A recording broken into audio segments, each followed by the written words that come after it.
नेपालको आधुनिक चिकित्साको इतिहास बोकेको भक्तपुर अस्पतालको एउटा आफ्नै विरासत छ। विक्रम सम्वत 1961 सालमा स्थापना भएको यस अस्पताल नेपालकै पुरानो र दोस्रो जेठो अस्पताल हो। नेपालकै पहिलो र जेठो वीर अस्पताल स्थापनाको 14 वर्षपछि तत्कालीन राणा प्रधानमन्त्री चन्द्र शमशेरले भक्तपुरको दुधपाटीमा 15 शैय्याको चन्द्रलोक डिस्पेन्सरीको नामबाट यस अस्पतालको स्थापना गरेका थिए। पछि यसैलाई नाम परिवर्तन गरी भक्तपुर अस्पताल राखिएको हो। हाम्रो यो अस्पताल 120 वर्ष अगाडि चन्द्र डिस्पेन्सरी को रूपमा स्टार्ट भएको थियो, स्थापना भएको थियो र त्यहाँबाट हामीले सामान्य किसिमको उपचारहरू दिन सुरु गरेको थियौँ। त्यसपछि समयअनुसार नै यसको उपचार र के भन्छ आवश्यकता अनुसार थप सेवा सुविधाहरू थपिँदै लगियो र विभिन्न किसिमको अपरेसन सेवाहरू पनि विस्तार गर्दै गर्भवती महिलाहरूलाई दिने सेवाहरू विस्तार गर्दै लगियो। विक्रम सम्वत 2028 सालमा काभ्रेका बासिन्दालाई समेत उपचार सेवा दिने उद्देश्य सहित 50 शैय्याको जिल्ला स्तरीय अस्पतालको रूपमा यस अस्पतालको सेवा विस्तार गरिएको थियो। अस्पतालको सेवा विस्तारसँगै विक्रम सम्वत 2030 सालमा आधुनिक भवन निर्माण गरी सञ्चालन गरिएको थियो। दिन प्रतिदिन बिरामीको चाप बढ्दै गएपछि विक्रम सम्वत 2061 भदौमा 25 शैय्याको प्रसुति गृह थप गरी 75 शैय्यामा विस्तार गरिएको थियो। त्यस यता बहुआयामिक सेवा प्रदान गर्दै आम जनताको स्वास्थ्य उपचारको क्षेत्रमा सहजता प्रदान गर्दै गुणस्तरीय र भरपर्दो सेवाबाट बिरामीलाई नयाँ जीवन दिनमा सफल भएको यस अस्पताल एकाएक आफै बिरामी पर्यो।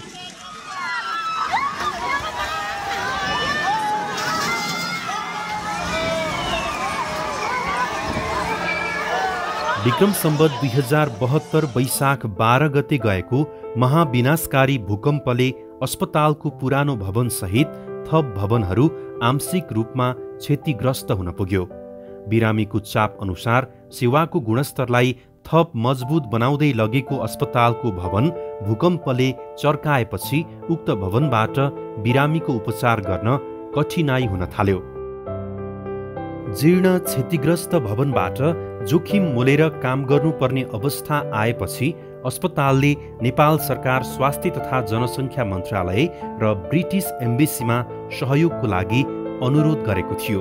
2072 सालको भूकम्पमा आएर यहाँको सम्पूर्ण के भन्छ भौतिक संरचनाहरूमा ठुलो क्षति पुग्यो, जसले गर्दाखेरि हामीले यस अस्पतालमा जुन सेवा प्रदान गरिरहेका गर्भवती र बच्चाहरूलाई दिने SUNC सेवाहरू समेत प्रभावित हुन पुग्यो र त्यो सँगसँगै हाम्रो रेगुलर प्रदान गरिरहेको के भन्छ जेनरल सर्जरी सेवा, विशेषज्ञ सेवाहरू जस्तो हाम्रो साइकेट्रिक सेवा, त्यस्तै गरी विभिन्न किसिमको हामीले के भन्छ यहाँबाट प्रदान गरिरहेको विशेषज्ञ सेवाहरू हामीले प्रदान गरिरहेको थियो। त्यसमा चाहिँ हाम्रो एकदम के भन्छ भौतिक संरचनाको अभावको बावजुद पनि हामीले आफ्नो सर्भिस त कन्टिन्यू गरिराख्यौँ, तर के भन्छ आवश्यकता अनुसारको यस अस्पतालको जुन 75 बेडको स्वीकृत बेड थियो त्यो अनुसारको हामीले सेवा चाहिँ दिन सकेको थिएनौँ र त्यसपछि चाहिँ हामीले रेट्रोफिटिङको लागि चाहिँ हामीले मन्त्रालय र के भन्छ ब्रिटिस एम्बेसीसँग हामीले समन्वय गरेर चाहिँ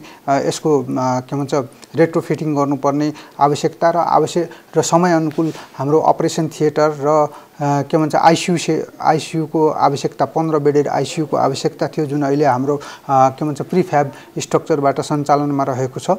अस्पतालको अनुरोधपछि स्वास्थ्य तथा जनसङ्ख्या मन्त्रालयले बेलायत सरकारको अन्तर्राष्ट्रिय विकास विभाग DFID को सहयोगमा भक्तपुर अस्पतालको पुनर्निर्माण प्रक्रियालाई अघि बढाएको थियो, जस अनुरूप DFID ले अस्पतालको जीर्ण भवनको अध्ययन गरी अस्पतालको उक्त भवनलाई प्रबलीकरण अर्थात् रेट्रोफिटिङ गर्ने निर्णय सहित यस परियोजनाको सम्पूर्ण जिम्मेवारी सघन शहरी तथा भवन निर्माण आयोजना काठमाडौँलाई सुम्पियो। ब्रिटिस गभर्मेन्टको उसबाट DFID ले प्रभावित सबै हस्पिटलहरूको धेरैजसो हस्पिटलहरूको एसेसमेन्ट गरेको थियो। सेस्मिक एसेसमेन्ट गरेर अनि उहाँले 10 वटा हस्पिटलहरूको चाहिँ रेट्रोफिटिङ गर्ने र त्योभन्दा अगाडि चाहिँ यो दुईटा पोखराको अस्पताल र हाम्रो भक्तपुरको अस्पतालको चाहिँ एउटा उहाँले चाहिँ यसलाई चाहिँ एउटा उसको रूपमा पाइलट प्रोजेक्टको रूपमा चाहिँ सुरु गर्ने र यो सफल भइसकेपछि अरू प्रोजेक्टहरूमा पनि हामी अगाडि बढ्ने भन्ने हिसाबले उहाँले युके एडको चाहिँ सहयोगबाट सबै डिजाइन रेट्रोफिटिङको डिजाइनदेखि लिएर सबै एनालाइसिसहरू गरेर विभागसँगै समन्वयमा विभागबाट चेक जाँच हुने सबै समन्वय गरेर त्यसरी यो प्रोजेक्टको फर्मेसन भएको हो। यसै अनुसार हाम्रो जस्तै भक्तपुर अस्पतालको रेट्रोफिटिङको कुरा गर्नुभयो, त्यसमा हाम्रो स्ट्रक्चरल रेट्रोफिटिङ भनेर जुन भवनको रेट्रोफिटिङ मात्र होइन कि त्यसको सर्भिसको पनि रेट्रोफिटिङ। त्यसको मतलब के भन्दाखेरि सर्भिस रेट्रोफिटिङ भन्नाले त्यहाँ भएको चलिरहेको जुन 100 बेडको अस्पताल चलिरहेको थियो त्यसलाई चाहिने पूर्वाधारहरू नपुगेका अरू पूर्वाधार थप्नुपर्ने भए थपेर पनि बनाउने भन्ने हिसाबले त्यसको चाहिँ काम प्रोजेक्ट डिजाइन भएर काम सुरु भएको हो। सोही आयोजना मार्फत करिब 30 करोड रुपैयाँ लागतमा निर्माण कम्पनी रविना किरातेश्वर श्रृङ्खला जेबीसँग ठेक्का सम्झौता भई अस्पताल पुनर्निर्माणको काम अघि बढेको थियो। सघन सहरी तथा भवन निर्माण आयोजनाले तत्कालीन समयमा सञ्चालनमा रहेको 100 बेडको अस्पतालमा आवश्यक अपुग पूर्वाधारहरूलाई थप गरी पुनर्निर्माण गर्ने हिसाबले डिजाइन तयार गरी काम सुरु गरेको थियो। अहिले चाहिँ हामीले यस भक्तपुर हस्पिटलको रेट्रोफिटिङमा 2टा ब्लक रेट्रोफिटिङ गरिसकेका छौँ र 3टा ब्लक चाहिँ हामीले नयाँ बनायौँ। 3टा नयाँ ब्लकमा चाहिँ हाम्रो मर्चुरी, किचन ब्लक र ओटी ब्लक छ र हामीले रेट्रोफिटिङ गरेकोमा चाहिँ एउटा इमर्जेन्सी ब्लक जुन चाहिँ पहिल्यै बनिसकेको थियो, जुन चाहिँ ट्रस्टको थियो। अनि त्यसमा चाहिँ हामीले माथिको cover seat CGI seat change गऱ्यौँ र त्यसमा सिल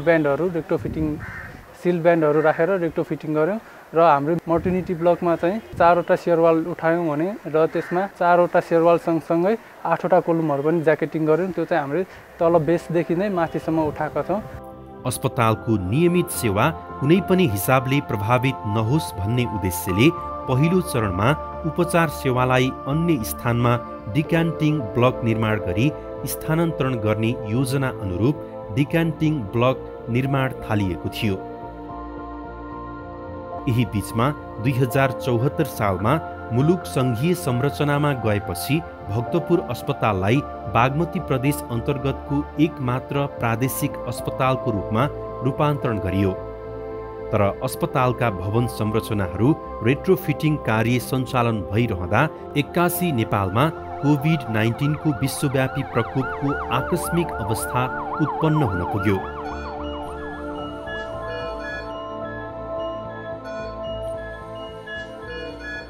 त्यसबेला अस्पतालको डिक्यान्टिङ ब्लकको निर्माण अन्तिम चरणमा थियो।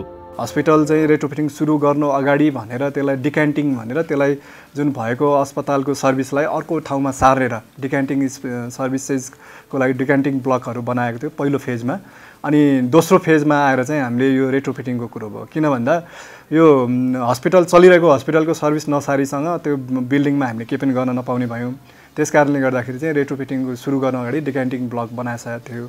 तर अब एउटा दुर्भाग्यवश भनौँ अथवा एउटा कोइन्सिडेन्स के भयो भने त्यही बिचमा यो डिक्यान्टिङ ब्लक बन्दै थियो, कम्प्लिट हुने अवस्थामा भएको बेलामा कोभिड नेपालमा चाहिँ कोभिडको महामारी चाहिँ आइसकेपछि अब त्यो डिक्यान्टिङ ब्लकमा चाहिँ फेरि अब हस्पिटलले थप सेवाहरू चाहिँ त्यहाँ उहाँहरूले सुचारू गर्नुभयो। अब चाँडै नै यो 1 हप्ता 1.5 हप्ताभित्र हस्पिटलले त्यो नयाँ जुन बनेको छ सर्भिस डिक्यान्टिङको रूपमा एउटा ओटी ब्लक बनाएका छौँ। त्यसपछि मेटर्निटी ब्लकको रेट्रोफिटिङ गरेका छौँ, त्यो सम्पन्न भइसकेको छ। अनि किचन ब्लक भनेर क्यान्टिन बनाएका छौँ, मर्च्युरी ब्लक भनेर चाहिँ शव राख्ने गृह बनाएको छौँ र अर्को एउटा इमर्जेन्सी ब्लकमा पनि रेट्रोफिटिङ गरेका थियौँ। त्यो चाहिँ सम्पन्न भएर पहिले नै उहाँले सञ्चालनमा ल्याइसकेको छ हस्तान्तरण गरेर। र यो 3-4वटा बिल्डिङ पनि उहाँले हस्तान्तरण कागजमा लिइसक्नु भएको छ। अब सर्भिस पनि उहाँले छिटो नै सुरु गर्ने प्लान गर्नुभएको छ। र मेन हाम्रो यो प्रोजेक्टमा अहिलेको अवस्थामा भन्नुपर्दा तपाईँले जुन रेट्रोफिटिङको गर्ने भनेर जुन पुरानो बिल्डिङ थियो 30-40 वर्ष एराउन्डको चाहिँ पुरानो बिल्डिङ, त्यो बिल्डिङको रेट्रोफिटिङ चाहिँ अब यही यो युके एडको फन्ड चाहिँ उहाँहरू चाहिँ ब्याक भएको अथवा चाहिँ उहाँहरूको प्रोजेक्ट इन्ड भएको कारणले गर्दा त्यसमा नछुने, अब बरु छुँदै नछुने जे छ त्यसमै अवस्थामा छोड्ने भने भएर त्यसमा चाहिँ हामीले छोएको छैन। त्यो बाहेकको काम हामीले सम्पन्न गरिसकेका छौँ। कोरोना भाइरसका कारण संक्रमित मानिसको दर वृद्धि हुन थालेपछि भक्तपुर अस्पताललाई जिल्लाको कोभिड उपचार केन्द्र घोषणा गरियो र उक्त डिक्यान्टिन भवनलाई नै कोभिड-19 उपचार भवनका रूपमा प्रयोग गर्ने निर्णय भयो। DFID को आर्थिक तथा प्राविधिक सहयोगमा निर्मित यस भवन कुल 1,89,00,00,000 रुपैयाँमा सम्पन्न भएको हो। अस्पतालले कोभिड नियन्त्रणमा समेत निकै राम्रो उपचार सेवा प्रदान गरेर उदाहरणीय अस्पतालको रूपमा आफूलाई उभ्याएको थियो।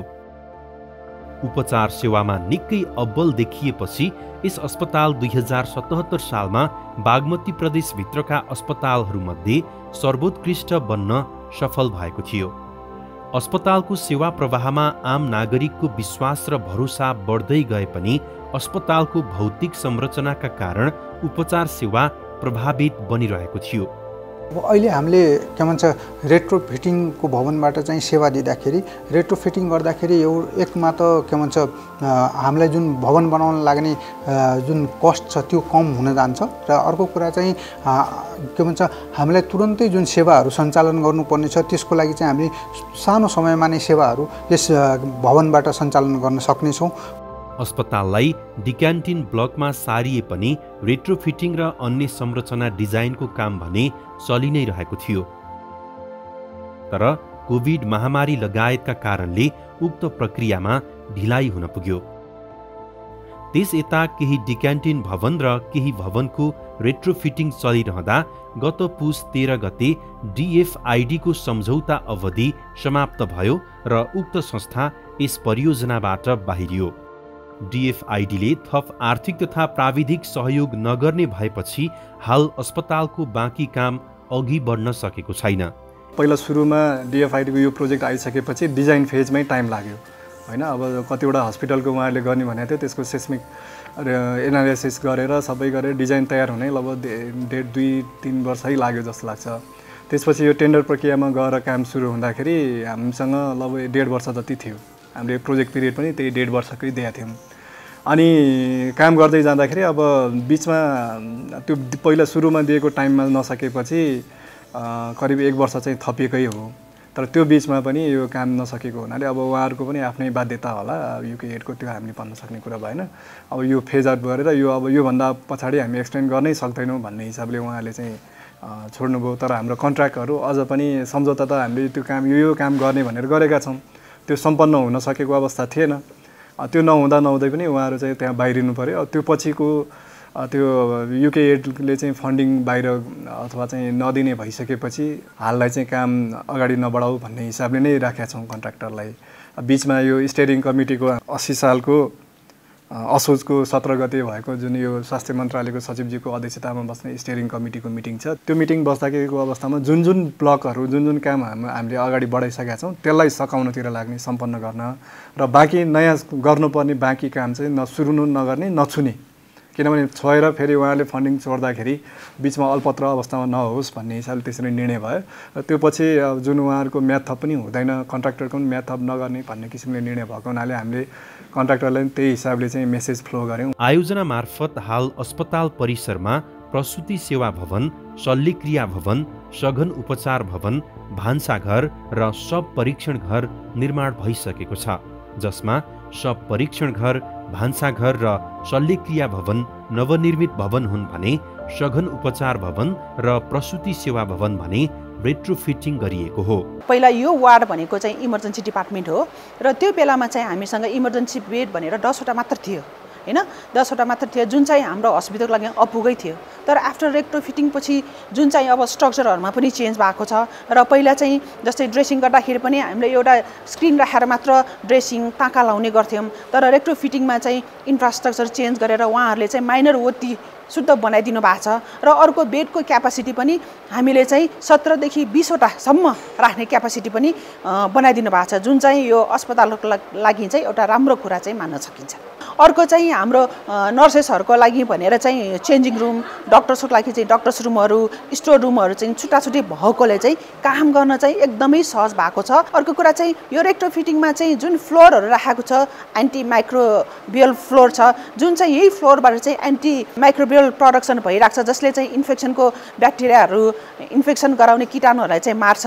त्यो कारणले गर्दाखेरि पनि हामीलाई चाहिँ राम्रो लागेको छ र यो फ्लोर सफा गर्न पनि हामीले अरू डिटर्जेन्टहरू केही युज गर्नु पर्दैन, साबुन पानीले मजाले सफा गर्न चाहिँ सकिन्छ। स्थापनाको झन्डै 119 वर्षको इतिहासमा अस्पतालले विविध आरोह अवरोहका बीच निरन्तर रूपमा आम नागरिकको स्वास्थ्य उपचार सेवा प्रवाह गर्दै नेपालको स्वास्थ्य क्षेत्रमा उल्लेखनीय योगदान पुर्याउँदै आइरहेको छ। दक्ष चिकित्सक, उच्च गुणस्तरीय उपकरण तथा प्रविधिको प्रयोग, सहज पहुँच, नतिजामुखी उपचार सेवाका कारण सबैको रोजाइमा पर्न सफल यस अस्पतालमा हाल दैनिक 800 देखि 1000 भन्दा बढी बिरामीहरू उपचारका लागि आउने गरेका छन्।